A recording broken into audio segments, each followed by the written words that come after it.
15장. 그 후에 압살롬이 자기를 위하여 병거와 말들을 준비하고 호위병 50명을 그 앞에 세우니라. 압살롬이 일찍이 일어나 성문 길 곁에 서서 어떤 사람이든지 송사가 있어 왕에게 재판을 청하러 올 때에 그 사람을 불러 이르되 너는 어느 성읍 사람이냐 하니 그 사람의 대답이 종은 이스라엘 아무 지파에 속하였나이다 하면 압살롬이 그에게 이르기를 보라, 내 일이 옳고 바르다마는 내 송사를 들을 사람을 왕께서 세우지 아니하셨다 하고, 또 압살롬이 이르기를 내가 이 땅에서 재판관이 되고 누구든지 송사나 재판할 일이 있어 내게로 오는 자에게 내가 정의를 베풀기를 원하노라 하고, 사람이 가까이 와서 그에게 절하려 하면 압살롬이 손을 펴서 그 사람을 붙들고 그에게 입을 맞추니, 이스라엘 무리 중에 왕께 재판을 청하러 오는 자들마다 압살롬의 행함이 이와 같아서 이스라엘 사람의 마음을 압살롬이 훔치니라. 4년 만에 압살롬이 왕께 아뢰되 내가 여호와께 서원한 것이 있사오니 청하건대 내가 헤브론에 가서 그 서원을 이루게 하소서. 당신의 종이 아람 그술에 있을 때에 서원하기를 만일 여호와께서 반드시 나를 예루살렘으로 돌아가게 하시면 내가 여호와를 섬기리이다 하였나이다. 왕이 그에게 이르되 평안히 가라 하니 그가 일어나 헤브론으로 가니라. 이에 압살롬이 정탐을 이스라엘 모든 지파 가운데에 두루 보내 이르기를 너희는 나팔 소리를 듣거든 곧 말하기를 압살롬이 헤브론에서 왕이 되었다 하라 하니라. 그때 청함을 받은 200명이 압살롬과 함께 예루살렘에서부터 헤브론으로 내려갔으니 그들은 압살롬이 꾸민 그 모든 일을 알지 못하고 그저 따라가기만 한 사람들이라. 제사 드릴 때에 압살롬이 사람을 보내 다윗의 모사 길롯 사람 아히도벨을 그의 성읍 길로에서 청하여 온지라. 반역하는 일이 커감에 압살롬에게로 돌아오는 백성이 많아지니라. 전령이 다윗에게 와서 말하되 이스라엘의 인심이 다 압살롬에게로 돌아갔나이다 한지라. 다윗이 예루살렘에 함께 있는 그의 모든 신하들에게 이르되 일어나 도망하자. 그렇지 아니하면 우리 중 한 사람도 압살롬에게서 피하지 못하리라. 빨리 가자. 두렵건대 그가 우리를 급히 따라와 우리를 해하고 칼날로 성읍을 칠까 하노라. 왕의 신하들이 왕께 이르되 우리 주 왕께서 하고자 하시는 대로 우리가 행하리이다. 보소서 당신의 종들이니이다 하더라. 왕이 나갈 때에 그의 가족을 다 따르게 하고 후궁 10명을 왕이 남겨두어 왕궁을 지키게 하니라. 왕이 나가매 모든 백성이 다 따라서 벳메르하게 이르러 멈추어 서니 그의 모든 신하들이 그의 곁으로 지나가고 모든 그렛 사람과 모든 블렛 사람과 및 왕을 따라 가드에서 온 모든 가드 사람 600명이 왕 앞으로 행진하니라. 그때에 왕이 가드 사람 이때에게 이르되 어찌하여 너도 우리와 함께 가느냐? 너는 쫓겨난 나그네이니 돌아가서 왕과 함께 내 곳에 있으라. 너는 어제 왔고 나는 정처 없이 가니 오늘 어찌 너를 우리와 함께 떠돌아다니게 하리요? 너도 돌아가고 내 동포들도 데려가라. 은혜와 진리가 너와 함께 있기를 원하노라 하니라. 이때가 왕께 대답하여 이르되 여호와의 살아계심과 내 주 왕의 살아계심으로 맹세하옵나니 진실로 내 주 왕께서 어느 곳에 계시든지 사나 죽으나 종도 그곳에 있겠나이다 하니 다윗이 이때에게 이르되 앞서 건너가라 하매 가드 사람 이때와 그의 수행자들과 그와 함께한 아이들이 다 건너가고 온 땅 사람이 큰 소리로 울며 모든 백성이 앞서 건너가매 왕도 기드론 시내를 건너가니 건너간 모든 백성이 광야길로 향하니라.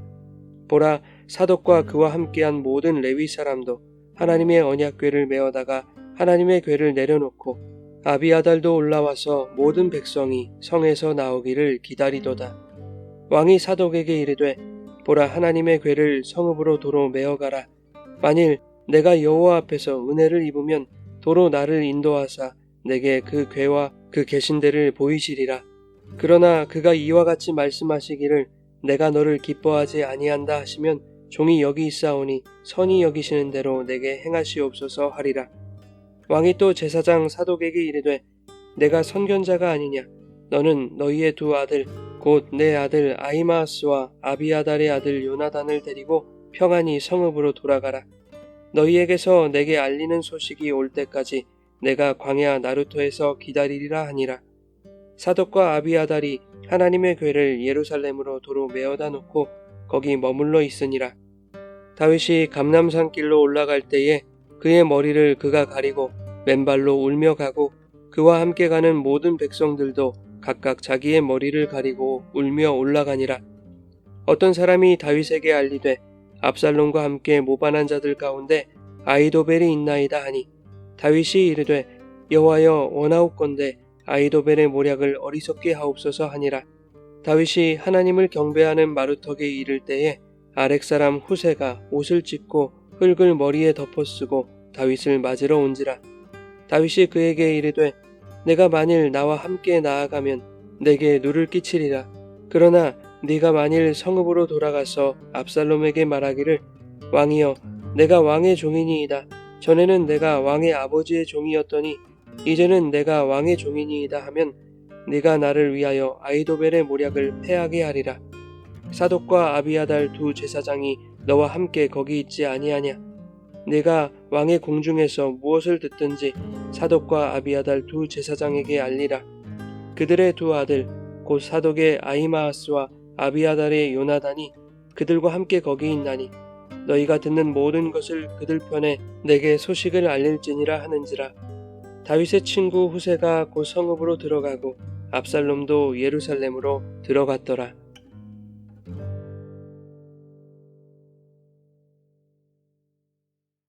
여러분 좋은 아침입니다. 오늘도 말씀의 은혜가 여러분의 삶에 풍성히 임하기를 소망합니다. 14장에서 압살롬은 요압의 도움으로 다윗 왕을 아련하게 됩니다. 다윗과 압살롬이 화해하는 듯 보였습니다. 그러나 본문에서 압살롬은 치밀하게 모반을 준비합니다. 7절에 보면 압살롬이 4년 만에 왕께 아뢰었다고 말하죠. 다시 말해 압살롬은 아버지 다윗을 만난 후 4년 동안 쿠데타를 계획한 것입니다.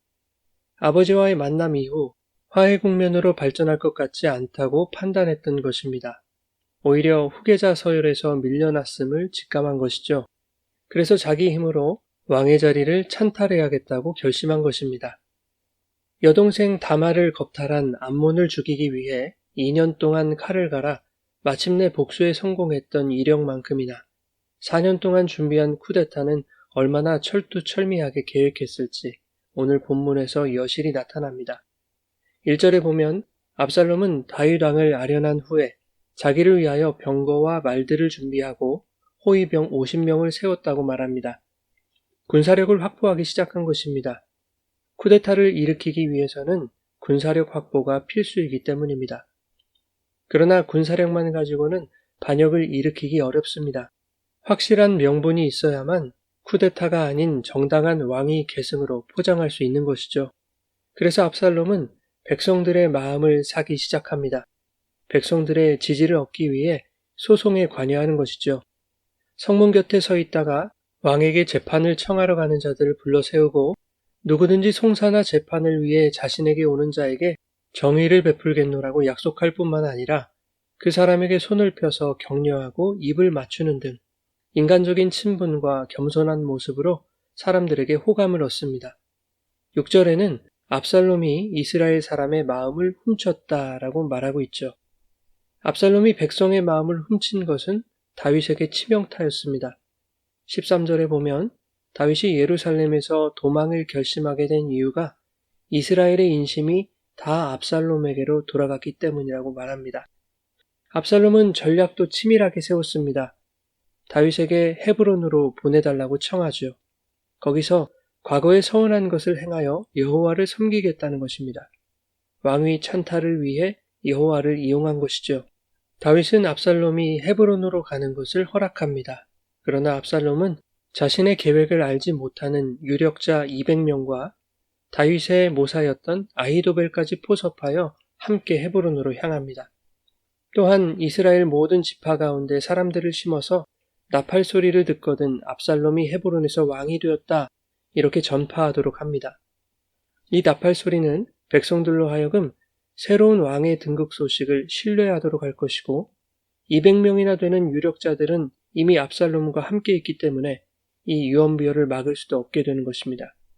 4년간 준비한 압살롬의 모반 계획은 성공적이었습니다. 압살롬의 쿠데타임이 확실시되자 다윗은 예루살렘에서 도망하는 것을 선택하죠. 14절은 이렇게 말합니다. 다윗이 예루살렘에 함께 있는 그의 모든 신하들에게 이르되 일어나 도망하자. 그렇지 아니하면 우리 중 한 사람도 압살롬에게서 피하지 못하리라. 빨리 가자. 두렵건대 그가 우리를 급히 따라와 우리를 해하고 칼날로 성읍을 칠까 하노라. 다윗이 이같이 말한 것은 압살롬에게 겁을 먹었다는 의미는 아닙니다. 다윗은 전쟁터에서 잔뼈가 굵은 사람이었습니다. 예루살렘에서 압살롬과 전면전을 치를 수도 있었습니다. 그러나 전쟁을 택한다면 예루살렘이 피로 물들고 파괴될 것이 분명했습니다. 또한 아들과 아버지가 왕권을 놓고 창칼을 겨누었다는 것이 세상의 비웃음거리가 되고 말 것이기 때문입니다.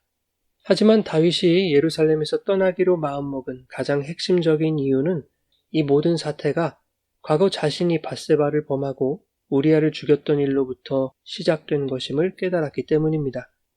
그 일로부터 다말이 암논에게 겁탈을 당하고 다말의 오라버니 압살롬이 암논을 살해하는 사건이 일어났으며 압살롬이 자신을 반역하는 일로 이어지고 있음을 깨닫게 된 것이죠. 다윗은 이 모든 일이 사무엘하 12장 10절 이하에 네가 나를 업신여기고 우리아의 아내를 빼앗았은즉 칼이 내 집에서 떠나지 않을 것이고 내 집에 재앙이 일어날 것이다 라는 하나님이 나단을 통해 말씀하신 대로 이루어지고 있다는 것을 비로소 알게 된 것입니다. 이제는 하나님의 징계를 받아야 할 때임을 알게 되었고 다윗은 그것을 자신의 힘으로 피할 수 없다는 것도 깨닫게 된 것이죠. 그리하여 다윗은 사독과 아비아달이 언약궤를 메고 따라올 때에 그들과 언약궤를 예루살렘으로 돌려보낸 것입니다. 언약궤를 왕권을 유지하는 수단이나 자신을 보호할 부적으로 삼지 않겠다는 것입니다. 뿐만 아니라 언약궤를 돌려보낸 것은 다윗의 회개하는 마음과 하나님의 주권을 인정하는 신앙 고백을 보여주는 것이죠. 그것이 25절에 잘 나타나 있습니다. 만일 내가 여호와 앞에서 은혜를 입으면 도로 나를 인도하사 여호와의 궤가 있는 예루살렘으로 인도하실 것이고 만일 나를 기뻐하지 아니하신다 할지라도 여호와의 선하신 대로 내게 행하시옵소서라고 말하겠다는 것입니다. 다윗은 이 모든 것이 자신의 죄로 말미암은 것임을 알고 지난날의 죄를 진정으로 회개하고 있는 것입니다. 그리고 하나님의 뜻에 자신의 앞날이 달려있음을 고백하며 여호와에 대한 희망을 붙잡고 있는 것이죠. 여호와를 의지하고 그분의 은혜를 입는다면 모든 것이 전과 같이 회복될 수 있다는 믿음을 엿볼 수 있는 대목입니다. 한편 어떤 사람이 다윗에게 압살롬과 함께 모반한 자 가운데 아히도벨이 있다는 사실을 알립니다. 아히도벨은 다윗의 전략가였습니다. 그런 자가 반역을 꾀하고 있다는 말에 가장 먼저 다윗은 여호와께 기도합니다. 여호와여 원하옵건대 아히도벨의 모략을 어리석게 하옵소서. 다윗은 자신이 방책을 강구하는 것이 아니라 지략가, 전략가였던 아히도벨의 지혜보다 크신 하나님의 지혜를 의지하고 있는 것이죠. 그리고 하나님이 행하실 일을 기대하며 자신의 친구이자 또 다른 모사였던 후세를 예루살렘으로 보내는 것입니다. 34절에 이렇게 말합니다. 내가 만일 성읍으로 돌아가서 압살롬에게 말하기를 왕이여 내가 왕의 종이니이다. 전에는 내가 왕의 아버지의 종이었더니 이제는 내가 왕의 종이니이다 하면 네가 나를 위하여 아히도벨의 모략을 패하게 하리라. 아히도벨의 모략을 어리석게 해주시기를 기도했던 만큼 이것은 후세를 기대하고 있다는 의미가 아니라 후세를 통해 여호와께서 행하실 일을 기대하고 있다는 다윗의 믿음을 보여주는 것이죠. 결국 17장에서 그것이 이루어집니다. 다윗은 밧세바를 범한 사건 이후 약 12년 동안 영적으로 피폐해져 갔습니다. 간음 사건 이후 약 1년 만에 태어난 아기가 죽고 암논에 의한 다말의 강간 사건 이후 2년 뒤에 압살롬에 의해 암논이 살해당했으며 압살롬이 그슬로 도망한 지 3년 만에 예루살렘으로 돌아왔으나 2년이 더 지나서야 다윗을 만날 수 있었고 그로부터 4년 뒤에 압살롬의 쿠데타가 일어난 것입니다. 그러나 다윗은 이 모든 것이 자신의 죄로 말미암은 것임을 깨닫고 회개하는 마음으로 하나님의 징계를 겸허히 받게 될 때 환난을 통해 그의 영혼이 회복되기 시작한다는 것을 본문이 말씀하고 있는 것입니다. 인간의 감정에 치우쳐 치밀하게 반역을 계획한 압살롬은 잠깐의 성공을 맛본 후 영원한 실패에 빠지게 될 것입니다. 그러나 12년이라는 긴 세월의 영적 쇠락에도 불구하고 자신의 죄를 깨닫고 회개하며 징계를 달게 받고 여호와의 주권을 의지하는 자는 다윗처럼 하나님께서 반드시 회복시키실 것입니다. 사랑하는 여러분, 때때로 하나님의 징계가 찾아올 때가 있습니다. 징계의 원인은 멀리 있지 않습니다. 성도는 그 원인이 하나님의 말씀을 업신여긴 나에게 있음을 깨달아야 합니다. 그리고 겸손하게 주님의 뜻을 기다려야 합니다. 그런 자에게 환난도 유익이 되는 것입니다. 오늘도 나의 모든 삶이 주님의 손에 달려있음에 감사하고 기도함으로 주님의 은혜의 손길을 구하며 성령이 이끄시는 대로 우리의 인생을 맡겨드리는 주님의 주권을 인정하는 삶이 되시기를 예수님의 이름으로 축원합니다.